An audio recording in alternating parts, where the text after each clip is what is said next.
नमस्कार दोस्तों, stock market studies में फिर से एक बार आपको बहुत बहुत दिल से स्वागत करता हूं। तो आज मैं फिर से आपके सामने कुछ इंपॉर्टेंट कंपनी का अपडेट शेयर करने वाला हूं। तो इस वीडियो को पूरा लास्ट तक देखिएगा और अभी तक अपने चैनल को सब्सक्राइब नहीं किया तो जरूर कर लीजिएगा। कंटिन्यूसली इन्फॉर्मेशन और अपडेट्स पाने के लिए चैनल के ऊपर बने रहिएगा। तो चलो देख लेते हैं कौन सा कंपनी है इस वीडियो के अंदर जो आपको एक नया अपडेट और नया कुछ सीखने को मिलेगा, क्योंकि कुछ कंपनीज के टेक्निकली चार्ट पैटर्न कुछ अलग लेवल में बना है जो मैं आपको यहाँ पे दिखाने वाला हूँ। तो इस वीडियो को पूरा लास्ट तक देखिएगा। अगर आप सीखना चाहते हैं तो मेरे साथ जुड़े रहिए। अगर आप टिप्स के लिए आए हैं तो मैं क्षमा चाहता हूँ, मेरे तरफ से कोई भी टिप्स कभी भी नहीं दिया गया है और कभी भी मैं आपको टिप्स भी नहीं दूंगा। आपको अगर सीखना है तो मेरे साथ जुड़े रहिए। अगर आपको काम करना है तो आपको जो एडवाइजर है उसके साथ बातचीत करके ही काम करना। तो सबसे पहले मैं बात करूंगा लक्ष्मी ऑर्गेनिक्स इंडस्ट्रीज लिमिटेड। इस कंपनी के ऊपर सबसे पहले एक इंपॉर्टेंस पॉइंट मैं आपको दिखाना चाहूंगा। देखिए, लक्ष्मी ऑर्गेनिक एक ऐसी कंपनी है जिसके ऊपर अगर मैं ध्यान से इस चीज को देखना कि कंपनी 10 ईयर्स में 10 साल 5 साल 3 साल, अभी तक कंपनी 3 साल ही हुआ है। ओवरऑल बात करूं तो 3 साल में कंपनी का जो टोटल रिटर्न है वो 89% के आसपास देखने को मिला। बाकी देखिए, एक साल में 3% का लॉसेस, 6 मंथ में 14% का लॉसेस, 3 साल में 11%, सॉरी 3 मंथ्स में 11% और 1 मंथ में 8% के आसपास कंपनी लॉसेस किया। इसका मतलब क्या है? इसका मतलब यही है कि केमिकल कंपनी कोई बेकार कंपनी नहीं है, पहली बात। दूसरी बात, केमिकल इंडस्ट्रीज एक मल्टी बेगर रिटर्न आपको बना के दे सकते हैं, क्योंकि केमिकल कंपनी का डिमांड आज जितना है फ्यूचर में उससे भी बड़ा होने वाला है। क्योंकि आप एक चीज तो नोटिस जरूर करे होंगे, कोई भी प्रोडक्ट आप खरीदारी करते हैं, चाहे वो खाने पीने का चीज हो, चाहे वो आपको घर के सामान का चीज हो, चाहे वो आप प्लास्टिक खरीदारी कर रहे हैं, कोई भी चीज आप खरीदारी कर रहे हैं तो उसके लिए आपको केमिकल से ही वो प्रोडक्ट बनाए गए हैं। हाँ, ऐसे नहीं कहूंगा कि 100% ही केमिकल यूज किया गया है, ज्यादा से ज्यादा टाइम्स आपको केमिकल्स देखने को मिल जाएगा।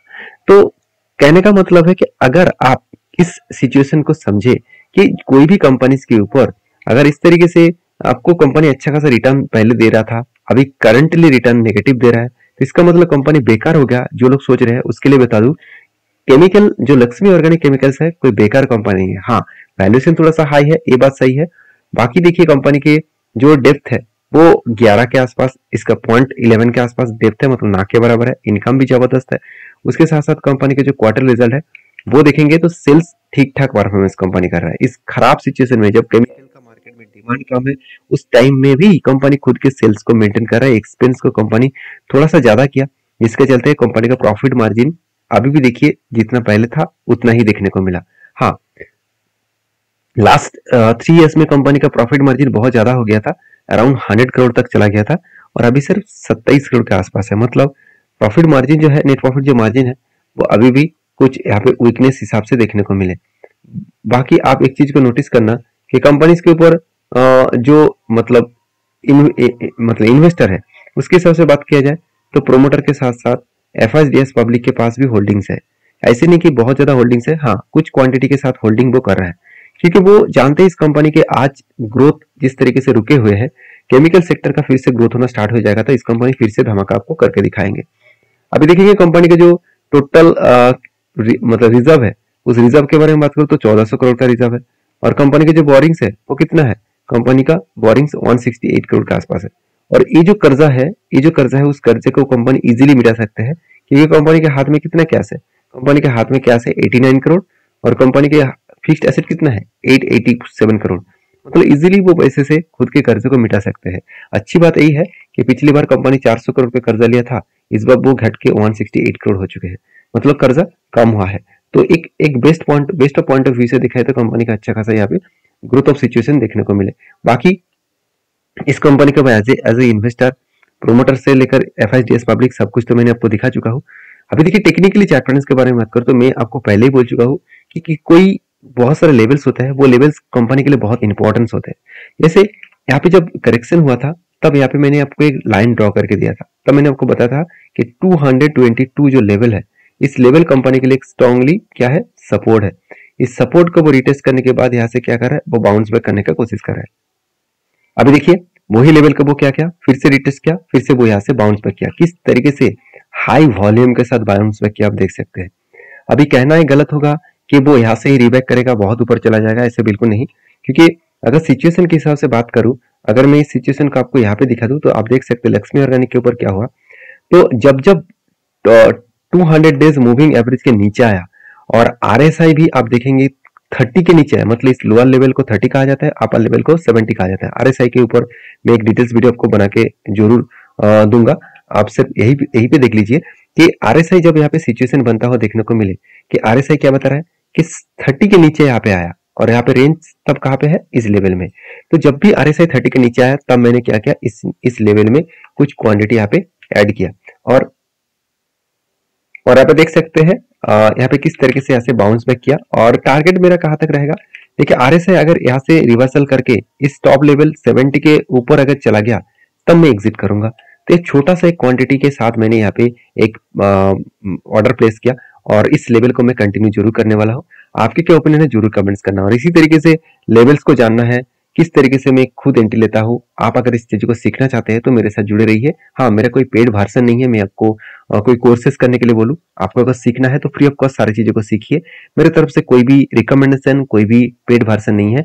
अगर आपको सीखना है तो फ्री ऑफ कॉस्ट ही सीखिए, क्योंकि मैं कोई आपको पेमेंट लेकर कोई भी सिखाना नहीं चाहता हूँ। आप सिर्फ जो चीज मैं आप पे सिखा रहा हूँ वही मेरा फाइनलाइज है। यहाँ पे कोई पेड पैसा लेकर फिर से यही चीज को मैं आपको दोबारा दिखाऊं, ऐसे मेरा कोई मकसद नहीं है। अगर सीखना है तो यहीं पे कंटिन्यू करिए।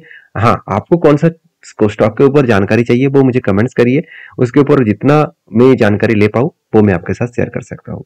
तो नेक्स्ट जो कंपनी है उसके बारे में चर्चा करूँ, उसका नाम है येस बैंक।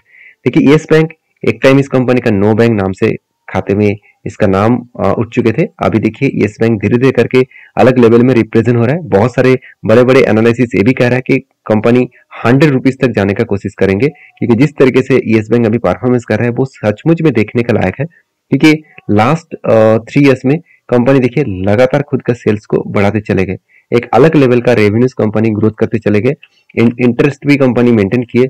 उस बेसिस में कंपनी का नेट प्रॉफिट वो भी देखेंगे तो एक अलग लेवल का नेट प्रॉफिट यहाँ पे ग्रोथ होता देखने को मिले। जो कंपनी 200 करोड़ के आसपास, 260 करोड़ के आसपास नेट प्रॉफिट किए थे, अभी वो बढ़ के 243 करोड़ के आसपास देखने को मिले। तो लास्ट कुछ क्वार्टर्स में कंपनी का यहाँ पे थोड़ा सा ग्रोथ देखने को मिला है। और एनपीए कंपनी का 4-5% हुआ करता था, वो एनपीए घट के हो चुके 0.90 के आसपास। तो एक अलग लेवल का एनपीए कंपनी यहाँ पे कम किए। अभी यहाँ पे एक चीजों को नोटिस करना, कंपनीज के ऊपर जो रेवेन्यूज है उस रेवेन्यूज के बारे में बात करूँ तो देखिए कंपनी का रेवेन्यू लगातार बढ़ते चले गए। उसके साथ साथ इंटरेस्ट के बारे में बात करूँ तो इंटरेस्ट भी कंपनी के ऊपर अच्छा खासा यहाँ पे देखने को मिले। और यहाँ पे कंपनी इंटरेस्ट को भी मतलब मिटाने के बाद ईयर ऑफ ईयर बेसिस में प्रॉफिट भी देखिए, जो कंपनी लॉस कर रहा था कोविड के टाइम में उसके बाद अच्छा खासा रिकवरी भी किए। तो इतने सारे पॉइंट्स पॉजिटिव है। उसके साथ साथ कंपनी के देखिए रिजर्व भी बढ़ते चले गए, कंपनी का लोन भी बढ़ता हुआ देखने को मिले, और कंपनी के हाथ में कैश भी बढ़ा, और अदर्स एसेट भी बढ़ता हुआ देखने को मिले। तो इतने सारे पॉइंट्स जब कंपनी के ऊपर पॉजिटिव है तो कंपनी के ऊपर एक ग्रोथ ऑफ सिचुएशन तो बनता हुआ देखने को मिलेगा। तो बाकी इस कंपनी के ऊपर लास्ट कुछ फ्यू ईयर्स का अगर डेटा में दिखा दूं तो अब ध्यान से देखना, कंपनी 10 साल और 5 साल में बहुत बड़ा लॉसेस दिया। 5 साल में तो 90% तक लॉसेस दे दिया, और 90% से देखिए फिर से 3 साल में 60% तक रिकवरी किया, 1 साल में 50% का रिटर्न दिया, 6 मंथ में 35%, और 3 साल में 13%। तो एक अलग लेवल का प्रॉफिटेबिलिटी यहाँ पे ग्रोथ देखने को मिले। बाकी इस कंपनी के ऊपर एक टेक्निकली चार्ट के बेसिस में बात करूं तो एक रेंज यहाँ पे कंपनी के ऊपर बनता हुआ देखने को मिले। वो कुछ इस तरीके से 2 बाइंग रेंज कैंडल बना, जो 2 बाइंग कैंडल रेंज बना तो जो निकल कर करीबन 32%। तो 32% के आसपास अगर टारगेट निकल के आया है तो एंटी कहाँ पे बना, तो जब भी इस नीचे लेवल को टच किया तब एंटी बना, और यहाँ से वो रिकवरी करने के बाद इस लेवल तक गए, मतलब 30 लेवल तक गए, तो 32% के आसपास टारगेट मिलने का चांसेस है। बाकी आपके क्या राय है इस कंपनी के ऊपर जरूर कमेंट्स करना। तो नेक्स्ट जो कंपनी है उसके बारे में चर्चा करूं, उसका नाम है IRFC। तो रेलवे फाइनेंस कंपनी जो है, इंडियन रेलवे फाइनेंस कंपनी। तो सबसे पहले इस कंपनी के मैं फिलहाल के जो टेक्निकली चार्ट पैटर्न है उसके बारे में चर्चा करूंगा। देखिए मैं पहले ही बोल चुका हूँ कंपनी के जो पैटर्न यहाँ पे किया है, अभी देखिए एक पुल एंड जो मतलब जो पुल के साथ साथ जो फ्लैग का जो पैटर्न है, यहाँ पे एक पुल बना, उसके बाद एक देखिए फ्लैग पैटर्न बन रहा है, मतलब फ्लैग विथ पुल जैसे पैटर्न यहाँ पे क्रिएट हो रहा है। इस फ्लैग विथ पुल जो पैटर्न क्रिएट होगा तो इस लेवल को आप अगर नोटिस करेंगे तो यहाँ पे कंपनी जब इस लेवल को यहाँ पे होल्ड करेंगे उसके बाद अगर ब्रेकआउट करे तो एक बड़ा सा धमाका अपसाइड 10 में आपको देखने को मिल सकता है, क्योंकि एक रेंज यहाँ पे क्रिएट हुआ है। इस रेंज को जब तक ब्रेकआउट ना करे, जब तक ऊपर साइड में ब्रेकआउट ना करे, तब तक कोई लंबा जर्नी आपको नहीं दिखेगा। तो IRFC के ऊपर ऑब्वियसली मैं बुलिश हमेशा रहता हूँ क्योंकि कंपनी बहुत जबरदस्त कंपनी है और साथ ही साथ कंपनी फ्यूचरिस्टिक कंपनी है क्योंकि फ्यूचर में इस कंपनी का ग्रोथ और भी बढ़ने वाला है क्योंकि रेलवे गवर्नमेंट का जितना ग्रोथ होगा उतना ही आईआरएफसी का ग्रोथ होगा क्योंकि आईआरएफसी रेलवे कंपनीज को लोन देने वाला कंपनी है और लोन प्रोवाइड करने वाला कोई भी कंपनी के ऊपर आपको हमेशा फोकस रखना चाहिए क्योंकि आईआरएफसी 100% मार्केट से लोन उठा पाते हैं, तो एक सबसे पॉजिटिव पॉइंट्स है। और दूसरी बात, कंपनी के ऊपर कभी भी आपको प्रॉफिट एंड लॉस में कोई भी ग्रोथ में चेंजेस देखने को नहीं मिलेगा। हर साल में कंपनी प्रॉफिट को देखिए लगातार एक रेंज के हिसाब से वो बढ़ाते चलेंगे। तो इस हिसाब से बात करें तो कंपनी के ऊपर अपकमिंग टाइम्स में एक बड़ा जर्नी और बड़ा ग्रोथ देखने को मिल सकता है। बाकी आपकी क्या राय है जरूर मुझे कमेंट्स करके बताना। वीडियो अच्छे लगे तो प्लीज लाइक करना। मिलते हैं नेक्स्ट वीडियो में, तब तक के लिए धन्यवाद।